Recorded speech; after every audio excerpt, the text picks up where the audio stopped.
Welcome to Busted Speakers. I'm Cam, I'm Alex. And I'm Ed.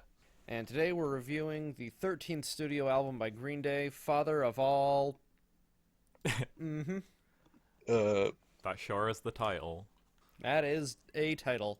there's another word that could be there, but should Yep. we refer to it? Probably not. Can I No, just say it's like, quickly, I find it amazing how the cover art for this is censored by default, but on Spotify it's even more censored than it already was. Yeah, As if because isn't it just putting... a close-up image of the American Idiot arm with the grenade? I didn't even realize that. Yeah, it's like a zoomed-in image of that, but the text for the album's on the arm with then the puking unicorn. Yeah. that must just be for you guys because I have the whole art, the full artwork. I mean, with the unicorn, but There's a parental advisory sticker on the one that I could see on Spotify. yeah, okay, that's true. Yeah, Covering up the first few letters of that certain word that would get us demonetized. But yeah, it's kind of amazing that this is supposed to be this punk rock revival album, and they're not punk enough to put a swear on the cover of their album. But I digress. No comment. So, anyway, this is the follow-up to 2016's Revolution Radio. It marks well, critics are saying it marks a change in direction for the band, and there's definitely some new elements to the sound, but it does kind of continue off some things that were hinted at on Revolution Radio. So, what do we think of it, guys? well, I remember seeing this like billboard they placed, which said no features, no Swedish songwriters, Oh my no lord. trap beats, pure 100% uncut rock. Uh, Hmm. have you guys seen that as well? I I only have. saw that on Twitter. I have indeed. No comment. Yeah, that no comment. It was a very no comment kind of record. Yeah, I mean, have Green Day ever been pure 100% uncut rock? I mean, it depends on who you ask. There's always questions about is there any music that can be called just rock and roll, with no other influences or anything, and there really isn't. So it's a very okay boomer kind of moment for them. Yeah. I mean, of course, we should separate the music itself from its advertising campaign, but there's Sure. certainly a lot of things about this album that kind of give off the sense that Billy Joe Armstrong's head in terms of songwriting is in kind of an obnoxious place right now. It feels like kind of a desperate attempt to stay relevant to me, or to intentionally piss people off. Like perhaps that advertisement, they're not being entirely serious with it, but they knew people would talk about it. I do appreciate that they're trying to modernize their sound somewhat, even if it's in a mainly unenjoyable way to me. Can I just ask, what do you mean by modernize? Just out of interest. I just feel like they're trying to revamp their sound, inject new elements musically to their sound, see what works Hmm. nowadays. I mean, I can't speak much on Green Day's progression as a band because I've only really heard their two most quintessential albums in the mind of most people, which are American Idiot and Ducky. So I can't really comment on how this album progresses or perhaps regresses from their previous material, but I found it to be kind of traditionalist to the point of being really asinine and derivative. The actual content of the music on here isn't actually that awful, in my view, but it's kind of weaker than the sum of its parts on account of multiple things. Like the lyrics, for one, in places are quite cringe-inducing to me, and it's just a very predictable sounding album. That's probably my biggest criticism of it, I'd say. I had heard Revolution Radio, which seemed like a more clear return to their old sound than this was. That was a pretty okay album. That Hmm. definitely had some strong highlights for me, like Still Breathing and the title track. Nothing essential, but definitely solid, good Green Day. Revolution Radio felt more like a traditional Green Day record, or more what I'd expect from this. This has... This definitely feels less pop punk and more like retro leaning garage rock revival Definitely. definitely 60s, 70s inspired. So in that way, it's definitely not a typical Green Day sound for me. When I go into a Green Day record, even though I appreciate the change of sound, I definitely like when bands, just try and reinvigorate their sound while keeping core elements alive or what I like about the band. I don't feel like this is true for this at points. I can't even make out Billy Joe Armstrong's voice specifically until the third track because he sings in a Matt Bellamy inspired falsetto for the first two. Hmm. So, generally speaking, I do like some songs on here, but for the most part, I'm not a fan of this album. Yeah. I'd say the only two songs I think are okay for the most part are the title track and the last song, Graffitia. I don't know how you say that.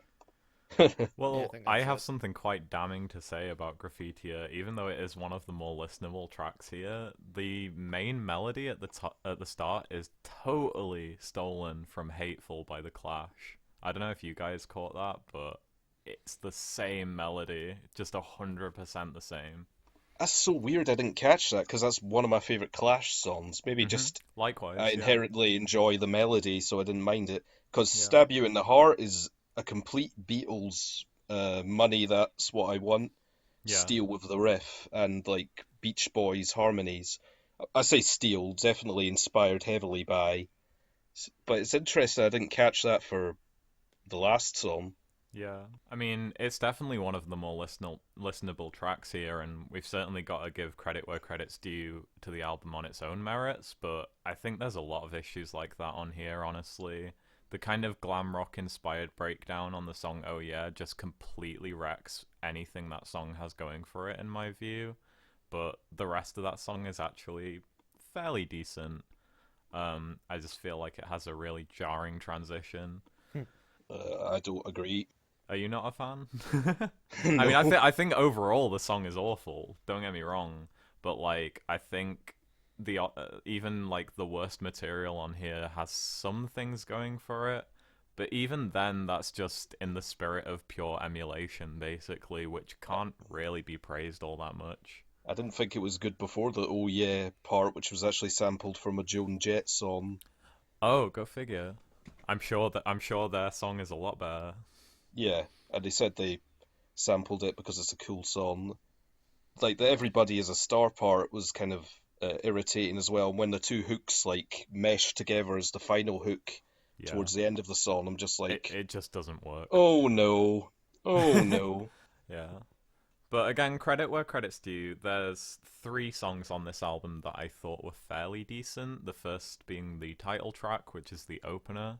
I kind of got some White Stripes, garage rock, really rugged and rough vibes from that song, although lyrically it certainly pales in comparison to their material. I'm sorry to talk about this album in comparison to other things so much, but it seems so intent on paying homage. I mean, it kind of deserves it in a way. Like they obviously know what they're doing, and I'm not saying they're being derivative, but that's kind of how it comes across. Because when I listen to this, it just makes me want to listen to better music that is in the same style, that doesn't have Yeah, quite such a bad lyrical side to it. So, as we established, I'm the biggest Green Day fan of the three of us. But like I think I've only listened to Revolution Radio all the way through once, and it just didn't leave much of an impression on me. So when I heard this, like at first I didn't really know what to make of it, and then I realized, well, at least they're like it feels like they actually like are trying to do something kind of different, and they've actually found a direction again. Because like I keep forgetting even that Revolution Radio exists. As far as I'm concerned, they just like went from Uno Dos and Trey, waited a whole bunch of years, and now they just dropped this out of nowhere. Like a lot of people were like they heard the first couple of singles and saw the artwork and everything and thought, okay, is this a prank? Are they releasing another album like later this year, or are they trying to get out of their contract with Warner Brothers or something? And at first I was kind of on that train, but after listening to the album, I do get what they're going for. I do enjoy the blatant throwbackness of it, but it works better on some songs than others. Like "Stab You in the Heart," I think is one of the better versions of it. When I saw the title, I was a teenager. I was hoping that that would be funny because it's a funny title, but the Mm, lyrics are just like totally generic, I hate that soft song. Yeah, rebellion. It's it's pretty so bad. boring. Yeah, you'd have to have such a limited, narrow worldview to find that song like empowering in any way, shape, or form, in my view, because it's so just. It's such an asinine message, especially from a dude who's like, I'm guessing middle aged at this point. Oh yeah, It just sounds Yeah. really embarrassing to me. And that song is one of the worst songs musically as well, to me. Nobody who's close to a teenage age can relate to full of piss and vinegar as a phrase. Exactly. Well, I mean, he is saying I was one. Yeah, he's not identifying fully. He is reminiscing, but Well, that's it true, is just but not a good song lyrically at the end of the day. incredibly weak lyrically, and kind of annoying. And the instrumental, I mean, I wanted to say this song, this album is only 26 minutes in length, which made me think, okay, they're gonna have a real like quick, bustling, like punky, short and sweet record, like maybe something akin to like a Jay Reatard record, where you're Right, yeah. getting a decent number of songs, but they're all dead short and they all do the one thing that they're intending to do, or the few things that they're intending to do, without really repeating themselves too much. But then they can't even really pace an album this short that well, because I think the two worst songs on the record are the two longest tracks. definitely. Like, I was a teenager, like we just mentioned, is awful. And I found Junkies on a High to just be so drab and just, even at only 3 minutes and 6 seconds, it was just painful to listen to. I am just noticing now that Graffitia is longer than that track, but my point still stands that two of the longest tracks on here really slow things down when it could have been a more sort of just quick fire, solid rock album.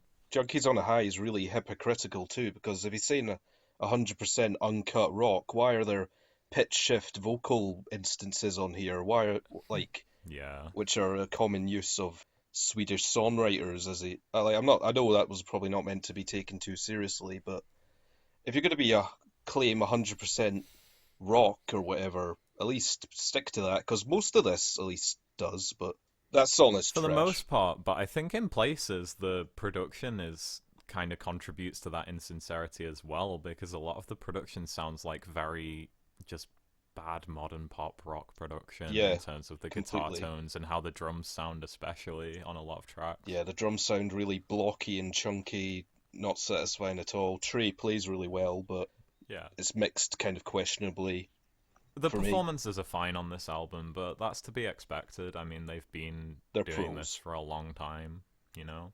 So you were saying your three favourite songs, Ed. I'm sure we can all agree the title track's one of the better songs. Oh, Hmm. absolutely. It's perfectly listenable. I can't Yeah. say I really like any of the songs on this album, Yeah, they but end up being okay, simply. yeah. So what are the other two? I also sort of dug Meet Me on the Roof. It Yep. kind of felt like a Voids tune if you guys felt that. I don't know, It sounded but more like um trying to be a Ramones pop punk power pop song to me. yeah.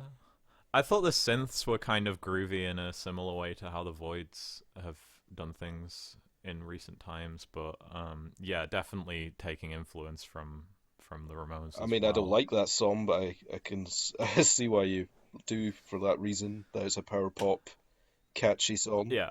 And also Sugar Youth, for what it's worth, has a decent chorus and it's a short and snappy song, perfectly listenable. The rest for me just ranges from awful to bad, honestly. Yeah, it sounds like Sugar Youth that intermittently catch the, just ferocious, energetic Yeah. sound of Green Day of old that are some of the better moments for me. Like I say, title track and Graffitia are my two favourites.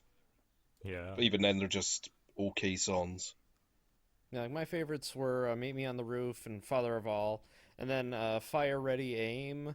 Just because that one I think is the closest to old school Green Day, but it could also just be like hewing a little, or whatever the word is, a little bit closer to their influences, just like a lot of the other songs here Yeah. did. I think The, the biggest problem, like Sugar Youth started out as one of my favorites, but then like the more I listened to the album, the more I realized that it's way too loud, and that song is by far one of the loudest. mm, Yeah, I And agree. it's just like it got kind of tiring, and for like being less than a half hour, that's kind of unforgivable. So to me, the album is really front Yeah. loaded. And I think the album also being so uniform production wise, it kind of dissipates a lot as you listen through it. Whereas if you were to just take individual tracks out of here, they maybe wouldn't sound as bad as they do surrounded by a bunch of other tracks that sound super similar or are just doing very that's similar fair. things. And we haven't the one song we haven't mentioned, "Take the Money and Crawl," which is just Boring. bad. This is boring. But Yeah. it does have a 20-second like spaghetti western guitar Mm. beginning Hmm. that I did actually quite like, and made me kind of look forward to it on first listen. Like, what are they trying here? This is interesting. And then no, back to the too loud song for Yeah. me. All right, so Ed, what would you rate it? My rating for this album, like I said, it's definitely worse off than the sum of its parts. Musically, this is not the worst thing I've ever heard by any means, but I would much rather be listening to a lot of the reference points that this album has absolutely no shame in just completely showing on its sleeve. If this was twice as long, I would probably say this is one of the worst albums I've heard in a while, but thankfully it's over quite quickly. I can see what they were trying to do, but it didn't really work out in my mind. And the cover art is terrible. I know that shouldn't factor into the quality of the music, but the cover art is so bad. I feel like Green Day and Weezer must have an in joke amongst each other because their new album covers for the albums that they're dropping this year are both some of the worst I've seen in recent memory. Yeah, For at least from bands or artists on like this level of popularity, I feel like there must be some tongue-in-cheekness there that kind of doesn't really come across the right way. Likewise with the advertising campaign, but yeah, it's just kind of bad. It's kind of boring. I would give this album a 3 out of 10. Okay, and Alex, what would you rate it? yeah, I'm gonna give this a 3 out of 10 as well. It's just so far removed from what I enjoy from Green Day. Like, my favorite album by theirs is the Warning album from 2000. Not that they should have to perform specifically music that endear themselves to me, not at all. But with this new style or new music that they're performing, it's just subpar, uninspired, inessential. Two okay songs that I can take away, but on the whole, the mixing's kind of questionable. Even at that short length, it, I just, there's nothing here to endear itself to me to want to put this back on again. And even the better songs, I wouldn't actually specifically go out and listen to them in my own collection. I'd just be, oh, okay, they're on the radio, that's fine, yeah. So pretty much the same as Ed. If you're a Green Day fan, you probably already heard this, or maybe not. If you're a deep hardcore old guy who this type of stuff doesn't interest them. Yeah, so for me, pretty bad, but I guess not the worst thing I've ever heard. Yeah, so Cam, what did you actually think of this? I feel like as a Green Day fan, I should probably hate this even more than you guys do, but honestly, I'm just glad it's not as bad as the Uno Dos trilogy. Like I said, I just skimmed through Revolution Radio before we started recording, and I could tell that that was a much better like as an album and a return to form for Green Day. It's not the worst thing that they've done by a long shot. I do more or less like at least all the first tracks on the first half of the album, and it just kind of falls apart toward the end. For me, it's a 6 out of 10. It could have been a lot worse. It like if it was longer, I probably would be right down in the 5 or lower with you guys. But given that it's just a half hour, I feel like this is just something that they just wanted to get out of their system, and hopefully they'll be just as focused on whatever comes next, but not as garish. And that concludes our thoughts on Green Day's Father of All. Thanks for listening, everybody. We hope you enjoyed this episode. If you want more videos from us, be sure to subscribe, and you can follow us on Twitter at _BustedSpeakers, and you can follow me on Twitter at SubProspector. And we'll see you all next time. Catch you later. See you guys.